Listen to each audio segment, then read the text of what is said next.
วันเวลาผ่านไปนานนับพันปีที่พระคริสต์ทรงบังเกิดในโลกนี้แต่เป็นเหมือนแค่ผ่านไปเพียงเสี้ยวนาทีความเป็นปียังเปี่ยมล้นทั่วโลกาเบธเลเฮมเป็นเมืองเล็กน้อยในสายตาผู้คนแต่พระคริสต์ทรงบังเกิดในเมืองนี้ในบ้านและห้องแหมทุกแห่งบ่มีที่ว่างให้พระองค์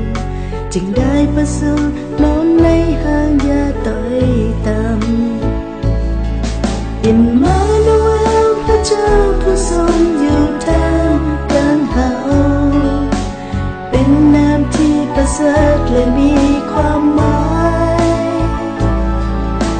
เป็นนามขององค์พระบุตรผู้ทรงมุทัยมนุษย์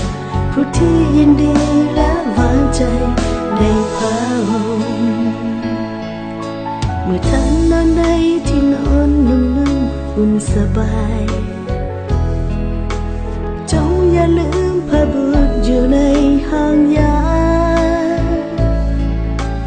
ในคืนนี้ท่านนอนอยู่ในห้องที่แสนอบอุ่นให้นึกถึงบุตรน้อยนอนหนาวเย็นกายแม้พระองค์ทรงเป็นพระเจ้ายิ่งใหญ่แต่ยินดีมาลำบากในโลกนี้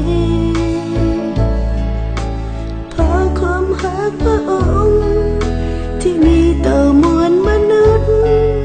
จึงได้ประทานพ